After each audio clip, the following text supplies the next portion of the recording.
नमस्कार, network news देख रहे हैं आप। आपके साथ मैं हूं मानसी जायसवाल। राजधानी दिल्ली की पहचान इंडिया गेट, जहां संडे हो या मंडे अक्सर लोग यहां अपने इंडिया गेट का दीदार करने आते ही रहते हैं। ऐसे ही एक शख्स अपने खुशहाल परिवार के साथ इंडिया गेट घूमने गया था, लेकिन उसे क्या पता था कि वो सफर उसका अपने परिवार के साथ आखिरी सफर होगा। खबर में आगे बढ़ें इससे पहले अगर आपने चैनल को सब्सक्राइब नहीं किया है तो सबसे पहले चैनल को सब्सक्राइब कर लीजिए। इसके साथ ही बेल आइकन को भी जरूर दबाएं, जिससे हर अपडेट आप तक समय पर पहुंच पाए। केवल धीमान नाम का शख्स अपनी 7 साल की बच्ची को आइसक्रीम दिला रहा था, तभी धड़ल्ले से एक हाई स्पीड डंपर उनकी ओर आता है और आसपास खड़े ऑटो और वाहनों को चकनाचूर करते हुए केवल धीमान नाम के शख्स और उस बच्ची की ओर आता है और उन्हें जोरदार टक्कर मारकर कुचल देता है। मौके की तस्वीरें इतनी भयावह हैं कि देखकर आपके भी रोंगटे खड़े हो जाएंगे। जिस तरह से आसपास खड़े ऑटो और बाकी वाहनों के परखच्चे उड़ गए हैं, वो देखकर आप आसानी से अंदाजा लगा सकते हैं कि उस परिवार का क्या हुआ होगा। केवल धीमान के साथ उनकी पत्नी और उनकी एक और 3 साल की बच्ची भी वहीं मौजूद थी, लेकिन केवल धीमान ने उस समय समझदारी दिखाई और उन दोनों को धक्का देकर अपनी 3 साल की मासूम बच्ची और पत्नी को बचा लिया। लेकिन इस भयानक हादसे से वो खुद को और अपनी एक और बच्ची को ना बचा सके। अपने पति और 7 साल की बच्ची को खोने वाली महिला पूनम धीमान से हमने इस हादसे के बारे में जानने की कोशिश की। अपना दर्द बयां करते समय उनकी आंखों से आंसू मानो रुक ही नहीं रहे थे, और रुके भी तो कैसे। जिसने पल भर में अपनी 7 साल की बच्ची और पति को अपनी आंखों के सामने खोते देखा हो, वो भला अपने आंसू रोके भी तो कैसे। हम मौजूद है कैलाश नगर इलाके में उस पीड़ित परिवार के साथ जो बीती सोमवार की रात इंडिया गेट घूमने गया था, जहां पर बेकाबू डंपर ने पिता और बेटी को बुरी तरीके से रौंद दिया, जिनकी मौके पर ही मौत हो गई। 2 लोग बड़ी मुश्किल से बचे हैं। अब ऐसे में इस परिवार के सामने ये संकट है कि इसको न्याय कैसे मिलेगा, इसका गुजारा कैसे चलेगा। प्रशासन इसकी सुन नहीं रहा है। हमारे साथ मौजूद है केवल धीमान जी की पत्नी पूनम धीमान। इनसे बात करेंगे क्या है पूरा मामला। मैम, उस रात क्या हुआ था जो आप इंडिया गेट गए थे रात? सर, हम अपने बच्चों को लेकर गए थे थोड़ा सा फ्रेश करने के लिए। इसके पापा लेकर गए थे इंडिया गेट बच्चे को। वहाँ पे बच्चों के साथ बॉल खेली है मेरे हस्बैंड ने, हमने फ़ोटोज़ खींची है, आइसक्रीम खाई है। बस वहाँ से निकलते सार वो ट्रक कहाँ से आया, इतनी तेज़ी से ट्रक आया, इतनी तेज़ी से कि जहाँ मेरे हस्बैंड की नज़र पड़ी उन्हें हमें पुश कर दिया, धक्का दे दिया। और अगले ही पल जब मैं गिर के उठ रही हूँ, वहाँ पे पूरी जगह साफ़ हो चुकी है सर, वहाँ पे पूरी जगह साफ़ हो चुकी है। ना मेरा बच्चा था वहाँ पे, ना मेरे हस्बैंड। मेरी नज़र पड़ रही है तो मेरे बच्चे का मुंह तक मिट्टी में धंसा हुआ मुंह था। मैंने निकाला था उसको वहाँ से। मेरे पति सामने लेटे हुए, मैं उनको निकाल रही हूँ, कोई हाथ नहीं लगाने दे रहा। मैं उनको खींचना चाह रही हूँ कि कोई निकालो, जल्दी मदद करो, मेरी हेल्प करो, मेरे बच्चे को, मेरे पति को बचाओ, कोई ले जाए। कोई नहीं आया सर, कोई नहीं आया। ना वहाँ की पुलिस आई, कोई नहीं आया, किसी ने नहीं हाथ लगाने दिया मेरे को खींच के पीछे कर दिया, खींच के। लेडी कांस्टेबल बुला ली, इसको पकड़ लो, वहाँ पीछे, आगे नहीं आने देना, मैं ही नहीं बोलूँगी, मैं निकालूंगी। कौन निकालेगा? पुलिस नहीं हाथ लगा रही, कौन हाथ लगाएगा सर, कौन हाथ लगाएगा? पीछे ले जाओ, इनको दूर ले जाओ। ये दिल्ली पुलिस के हाल है सर, दिल्ली पुलिस के हाल है। बंदे को देखने की बजाय, उसकी हेल्प करने की बजाय ये हाल किया है सर। मेरे साथ इन लोगों ने ये हाल किया है। इंडिया गेट जैसे इलाके में, हाई प्रोफाइल इलाके में ये घटना हुई है, तो वहाँ पर पुलिस को पहुँचने में टाइम लगा था क्या, जब भी मौके पर पहुँच गई थी? सर, पुलिस वहाँ पे 6 जिप्सियाँ खड़ी थी, 6 जिप्सी खड़ी थी। पुलिस वाले सिर्फ टहल रहे थे, किसी ने कोई हेल्प नहीं करी। बस एक दूसरे की वेट कर रहे थे, ये लोग एक दूसरे की वेट कर रहे थे कि कब बंदे की जान निकले और इनका काम ख़त्म हो।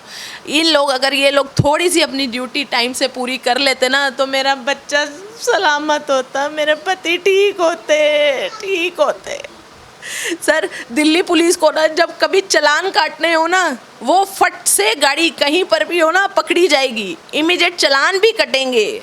यहाँ पे इंसानियत ख़त्म हो गई है। इंसान को बचाना दिल्ली पुलिस की जिम्मेदारी नहीं है। सिर्फ पैसे जेब में कैसे भरे जाते हैं ये दिल्ली पुलिस की जिम्मेदारी है कि पैसे कैसे रात को भरने हैं जेब के अंदर। आप बताइए इंडिया गेट जैसी जगह पे कैसे आ गया वो ट्रक, इतनी पब्लिक प्लेस पे, इंडिया गेट आईटीओ पर, जहां 24 घंटे चारों तरफ इतनी पुलिस होती है, उसके बावजूद ये ट्रक कैसे आ गया? इतना बड़ा डंबल ट्रक कैसे आ गया एमसीडी का, कैसे आ गया वहाँ पर? कैसे? उसको कोई पुलिस वाला रोकने वाला नहीं था, कोई कुछ उसको सपोर्ट नहीं कर रहा था कि कहाँ पब्लिक प्लेस में घुस रहा है वो। मेरी तो पूरी ज़िंदगी बर्बाद कर दी सर, पूरी ज़िंदगी बर्बाद कर दी। मेरे 6 साल के बच्चे का, मेरी बेटी का क्या कसूर था? जहां पूनम धीमान एक तरफ अपना दर्द बयां कर रही थी, तो वहीं पुलिस की लापरवाही को लेकर उनका गुस्सा भी जमकर फूटा। पूनम के मुताबिक हादसे के बाद वहीं पास में मौजूद पुलिसकर्मियों ने केवल और मासूम मान्या को अस्पताल ले जाने की जहमत नहीं उठाई। मासूम मान्या और केवल ने वहीं सड़क पर पूनम और मायरा के सामने तड़प तड़प कर दम तोड़ दिया। पोस्टमार्टम के बाद मंगलवार को परिजनों ने केवल और मान्या का गीता कॉलोनी में शमशान घाट पर अंतिम संस्कार कर दिया। हमारे साथ मौजूद हैं केवल धीमान जी के पिता इंद्रजीत जी। इनसे जानना चाहते हैं ये क्या कहना चाहते हैं सरकार से, क्या इनकी परेशानी है, क्या इनका इरादा है अब सरकार से मांगे। मैंने अपना बेटा खो दिया, अपनी 7 साल की पोती खो दी, बिल्कुल लाचार हो गया जी मैं। तो आप क्या कहना चाहेंगे पुलिस की कार्रवाई के बारे में? पुलिस तो लापरवाही की वजह से मैंने अपनी बेटी खो दी, मान्या धीमान, और बेटा खो गया। देखो कितना बड़ा संकट मेरे पे आया, कितना बड़ा संकट आया। ना इसमें कोई पुलिस ने मदद की, ना किसी प्रशासन ने की, किसी ने कोई मदद नहीं की मेरी। आप घटनास्थल के पास बाद घटना पर पहुंच गए थे, तो क्या हुआ था वहाँ, किस तरीके से कार्रवाई कर रही थी पुलिस? पुलिस तो हमारी बहू बता रही हैं वही थी वहाँ पर। मैं हॉस्पिटल गया था जब। हाँ जी। तो हॉस्पिटल में कुछ डॉक्टर ने ट्रीटमेंट, इसने पहुँचने से पहले कुछ कार्रवाई की डॉक्टरों ने? कोई ट्रीटमेंट नहीं था जी। हमारे साथ मौजूद है पूनम धीमान जी की मम्मी वीना। इनसे जानना चाहेंगे क्या कहना चाहती हैं। सर हमारे पास फ़ोन आया, बच्चे इंडिया, पहले मेरे पास फ़ोन आया बेटे के पास कि मेरी बेटी का, कि आज हम बच्चों को इंडिया गेट घुमाने लाए हैं। तो उसने मेरे को बोला मम्मी आज पूनम दीदी और बच्चे इंडिया गेट आए हुए हैं। तो मैंने कहा अच्छा, बच्चों को एंजॉय कराने के लिए लाए होंगे, क्योंकि मान्या के पेपर थे ना, तो तभी लाए होंगे बच्चे को घुमाने। तो 11 बजे का टाइम था, आधा घंटा पहले ही मेरे को बेटे ने बताया घूमने आए हैं। उसके बाद 11 बजे के करीब मेरे पास फ़ोन आया किसी पब्लिक से, ऐसे शोर आ रहा था। तो कहते जल्दी पहुंचने की करो, इंडिया गेट एक्सीडेंट हो गया है। तो मेरा बेटा बैठा, वो कह रहा मम्मी हाय आज पूनम दीदी और बच्चे और केवल जीजा वहाँ थे इंडिया गेट, शायद उनका एक्सीडेंट बोल रहे हैं पब्लिक से। फिर से फ़ोन घुमाया हमने, कहते जल्दी पहुँचो। तो क्या हुआ हमारे जीजा को, बहन को, ठीक है ना? नहीं जल्दी पहुंचने की करो, बंदा सीरियस हो रहा है। कहते अंकल ऐसे मत बोलो, मेरे जीजा का नाम सीरियस हो रहे हैं, छोटा मोटा लग गया होगा। कहते नहीं आप पहुंचने की करो। मेरे बेटे ने फटाफट गाड़ी निकाली, जैसे खड़े, कपड़े भी नीचे बच्चे ने सड़क पे पहने, शर्ट, फटाफट गाड़ी निकाली और हमारी सुध बुध ख़त्म हो गई। मैं रोती हुई, हे भगवान जी मेरे बच्चों को बचा लेना, ठीक हो, बस थोड़ी बहुत ही लगी हो तो हम इलाज कर लेंगे। जल्दी सन्नी जल्दी कर, गाड़ी खींच, जल्दी खींच। रास्ते में मेरे बेटे ने जितनी भी कोशिश हो सकी उतनी जल्दी गाड़ी खींची और जगह पूछी। वहाँ हम पहुँचे तो वहाँ इतनी पब्लिक, बैरियर लगे हुए, पब्लिक उधर दूर दूर खड़ी है और पुलिस के 50-60 बंदे होंगे पुलिस के, और 4-5 जिप्सियाँ खड़ी हैं। और मेरी बेटी को पकड़ के एक लेडीज पुलिस वाली ने पकड़ रखा है। मेरे बेटे ने कहा कहाँ है मेरी बहन? तो कह रहे हैं हो रही तुम्हारी दीदी, पब्लिक में आवाज़ आई। हम उस तरफ भागे जहाँ मेरी बेटी खड़ी रो रही, चिल्ला रही, और उसके बहुत दूर हमारे दामाद पड़े हुए थे वहाँ पे ट्रक के पास, कोई उठाने वाला नहीं था। मेरे बेटों ने शोर मचाया, मेरे बेटों को पकड़ रहे हैं, हौसला करो। मेरा बेटा कहता क्या हौसला करें, हमारे बंदे यहाँ पड़े हुए हैं और तुम कहते हो हौसला करो। फटाफट मेरे बेटे ने वहाँ ट्रक के नीचे से बाजू खींचने लगा, कहते नहीं ये किसी की और की किसी की बॉडी है, ये आपकी जीजा की नहीं है। जब मेरे बेटे ने पकड़ा हाथ, कहता है ये मेरे जीजा का हाथ है, ये देखो कड़ा मेरे जीजे के हाथ में डला हुआ था ये। उसने बाजू निकलवा के गाड़ी में डाला, मम्मी जल्दी करो दूसरी गाड़ी में बैठो।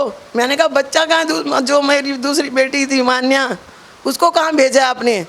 थोड़ी सी लगी है, हमने उसको हॉस्पिटल बस बाहर लेके गए हैं। क्या अब तक कितनी देर उन्होंने गाड़ी में रखा, बच्चा का दम वहीं निकल गया। जब मेरी बेटी ने उठा के दिया था ना बच्चा, तब बच्चे में जान थी।